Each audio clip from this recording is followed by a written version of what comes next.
안녕하세요. 한국 생활은 처음이지? 예, MC 정성호입니다.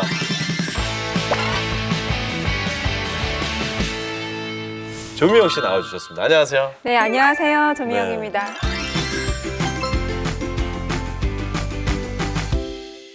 저희한테 항상 웃음을 주시는 정민호 씨 자리했습니다. 안녕하세요. 네, 안녕하세요. 네. 대한민국에서 제일 잘생긴 정민이고요. 대한민국 여자들의 로망입니다.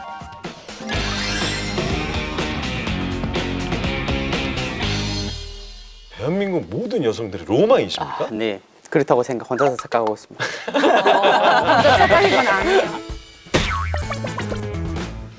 북한 이탈 주민들 같은 경우는 취업에 대한 고민이 굉장히 많습니다. 네, 그리고 그렇죠. 또 면접을 또 봐야 되는데 여기가 면접장이라고 생각을 하시고 네. 한 10초 동안에 자기 자신을 어떻게 표현하는지 면접을 한번 모의 면접을 한번 봐보도록 하겠습니다. 저희를요?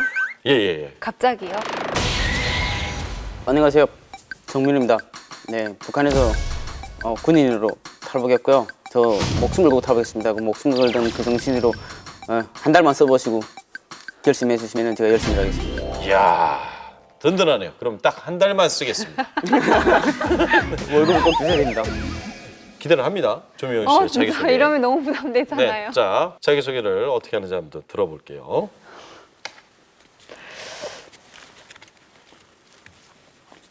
합격입니다. 자, 이 믿음이 가는 표정과 눈빛만으로도 그 어떤 미소가 네. 필요하지 않은 축하드립니다. 감사합니다. 이분은 한 달 네. 후에 이제 퇴사를 하실 분이니까 인사하지 마시고 다니시고. 오늘 주제가 바로 취업이나 창업 시 전문 지식이 부족해서 오는 갈등에 대해서 이야기를 나눠볼 텐데요. 사연을 듣고 저희가 한번 이야기를 나눠보도록 하겠습니다. 안녕하세요. 탈북 2년차 20대 중반의 강은실입니다. 네. 남한에 와서 비록 짧은 기간이었지만 안 해본 일이 없었습니다. 오. 파출부, 건물 청소, 식당, 주방일까지. 그런데 그 어떤 직장에서도 2달 이상을 버티지 못했습니다. 평생 이렇게 살 수는 없었어요. 그렇죠. 그래서 지난 시간들을 되돌아보면서 원인을 찾으려고 노력했죠. 그리고 나만 할 수 있는 전문적인 일을 찾아보기로 결심했습니다. 그러니까 이게 탈북민들 일을 하시는 거 보면 한 직장에서 꾸준히 오랫동안 하시는 분을 많이 못 뵀어요. 사실 맞아요. 한 2년, 3년 하다 금방금방 간두거나 이렇게 또 전직이 잦더라고요. 네네네. 근데 왜 그런 걸까요? 내가 하고 싶은 일은 따로 있는데 먹고 살아야 되니까 급하게 막 아무 일이나 시작하다 보니까 또 다시 간두게 되는 경우도 있고 뭐 언제든지 해고를 당할 수 있는 그런 좀 고용 조건이 안 좋은 회사를 다니는 경우도 많고요. 또 소득 수준 역시 일반 그 남한 국민들에 비해서 많이 낮은 형편이죠.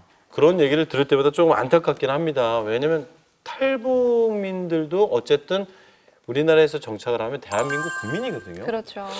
뭐 승진도 여자가 조금 더 안 되고 월급도 빨리 안 올라간다 이런 걸 가지고 유리천장이 있다라고 말씀들을 하시는데 제가 봤을 땐 그 탈북민들한테는 유리천장이 아니라 거의 기압장 천장이 이렇게 올라가 기압장. 있는 아니, 그렇죠. 망치를 깨면 되지 뭐. 쇠천장. 한 마리 깨면 되지 뭐. 그렇군요. 해결됐습니다. 자, 한국 생활은 처음이지 여기서 마치도록 하겠습니다. 안 돼요. 나면 얼마나 좋겠습니까? 네.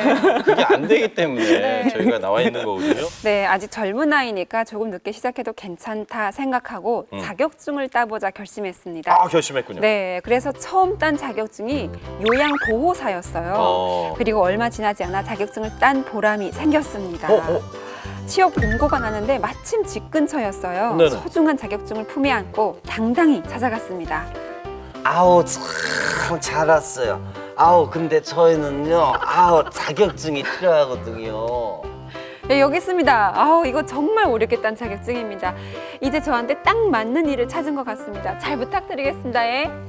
좀 분위기 좋습니다. 네. 지금 자격증이 필요한데 자격증 따왔어요. 네. 그런데 제 자격증을 본 사장님의 반응이 의외였어요. 왜? 자격증과 저를 한참 동안 번갈아 보시더니 한마디 하더군요.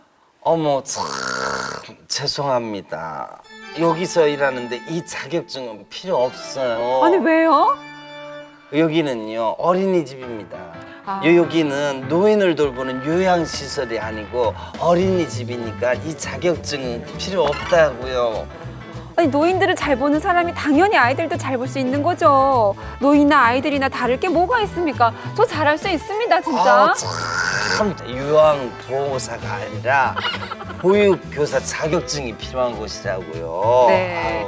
도대체 뭐가 다르다는 건지 모르겠습니다. 그럴 수 있죠. 저는 도대체 무슨 일을 해야 하고 어떻게 준비를 해야 되는 것일까요? 저 어떻게 해야 될까요? 내가 하고 싶은 게 뭐고 내가 그렇죠. 정말 잘할 수 있는 게 뭐고 네. 내가 그래도 북한에서 하던 거를 살릴 수 있는 게 뭔지 이런 거를 좀 고민을 한 다음에 그거와 관련된 좀 경험들을 쌓아가는 게 좋을 것 같고 그냥 무작정 그냥 컴퓨터 자격증 무슨 자격증 다 따야지 이런 그렇다고 거보다는 해서 그걸로 취업이 되는 건 아니거든요. 네. 제가 처음에 왔을 때 네네. 무슨 일 하고 싶어요? 이런 질문 진짜 많이 받았거든요. 음. 하고 싶은 일이 뭐예요? 음. 대답할 수가 없었어요.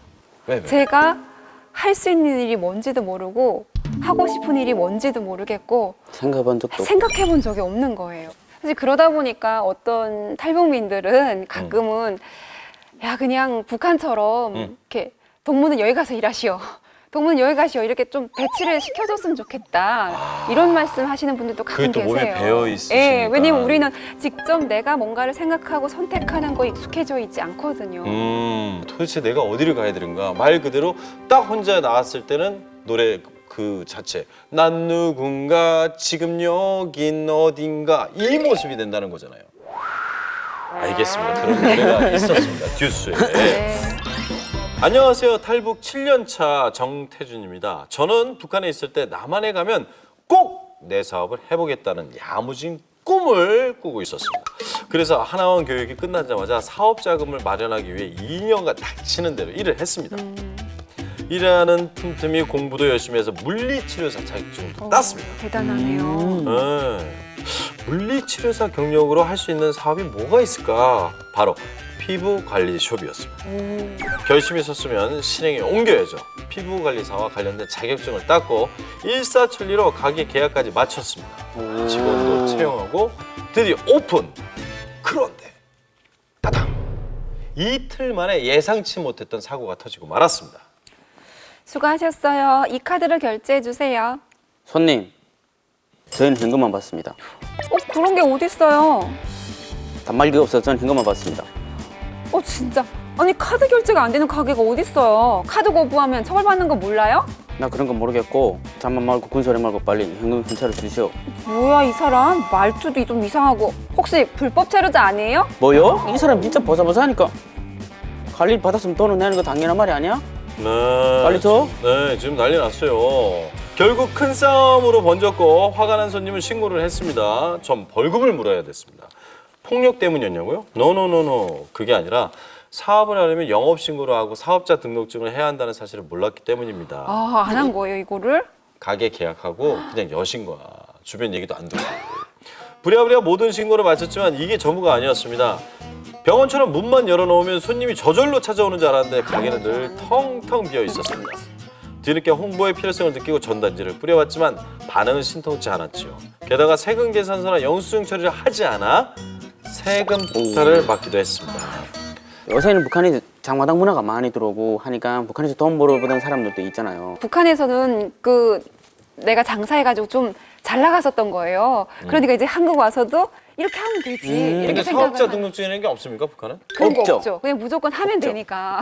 그냥 하면 되는 거예요. 네, 그냥 하면 하면 돼요. 돼요. 네, 그러면 사장이 되는 거야. 네, 그렇죠. 그렇죠. 근데 사실 뭐 인터넷이나 주변 도움을 받으면 어쩌면 쉽거든요. 근데 그런 걸 안 하다 보니까 안 하는 게 아니라 못 하는 거죠. 그런 도움을 받아야 된다는 사실 자체도 모르니까. 또 처음에 시작할 때 이거 돈 어디서 받아야 돼요? 물어보면 세무사 가면 돼요. 세무사가 뭔데요? 세무사를 가요 일단. 인터넷 네이버인데 물어보면 가면 세무사에서 돈 달래요. 그러면 내가 미쳤냐고 이러면 다시 나온다고. 돼지고기 친데 국밥집이 이러는데 막 간처럼 안 그러고 막 마리국밥 주니 뭐 다리국밥 주니 이런 말이 많아가지고요. 막 지금 저기요 안 먹겠으면 나가요. 막 이러고 막 뺏고 이랬다고요. 뺏었다고요? 그렇죠. 안 먹겠으면 나가라 막 이러겠잖아요. 돈 안 받아도 되니까 막 이런 스타일로 막 해서. 그럼 그걸 갖고 막 싸우기도 했겠네요. 먹을 거예요. 나요. 먹을 거예요. 그 후로도 3번이나 새로 아이고야. 시도를 했고 예. 그때마다 어김없이 실패를 거듭했습니다. 어우. 그렇게 엄청난 수업료를 치르고 나서야 비로소 자신을 냉정히 돌아보고 반성하게 됐습니다. 지금은 규모를 대폭 줄이고 직원 하나 없이 혼자서 숍을 운영하고 있는데요. 2년이 넘어가면서 수입도 안정이 돼가고 단골도 꽤 많이 생겼습니다. 어깨 힘 쭉 빼고 앞으로도 이렇게 천천히 한 걸음 나갈 작전입니다. 오. 야, 그래도 말 그대로 네. 수업료 엄청 크게 치르셨네요. 네. 사실 보통 이제 네. 뭐 북한에서 너무 북한 이탈 주민이라서 이런 걸 겪는 건 아니고요. 한국에서도 창업을 하면 거의 비슷합니다. 아, 그래요? 그럼요. 예전에 그런 말이 있어요. 창업을 해가지고 성공한 사람의 이야기를 듣지 마라. 실패한 사람들의 이야기를 들어라. 오. 실패한 사람들의 이야기 들으면 실패한 이유를 알기 때문에 그걸 피해가면 된다고 합니다. 자기가 결심한 그 아이템이 생기면은 그 업종에 가서 1년 이상은 일해보고 어. 작업해봤으면 좋겠습니다. 네. 내가 요 정도 돈 벌어서는 언제 내가 성공하냐 이런 마음 때문에 급하게 창업을 하시는 분들이 계시는데 진짜 내가 잘할 수 있는 걸 찾고 이게 진짜 확실히 이걸로 창업해도 되겠다 싶을 때 좀 상의도 해보고 그리고 천천히 창업을 시작하시는 게 좋겠다라는 생각이 들어요. 오늘 방송을 보면서 공감하시는 분들 꽤 많을 거라고 생각됩니다. 저희는 여기서 인사드리겠습니다. 다음 이 시간에 뵙겠습니다. 안녕히 계세요.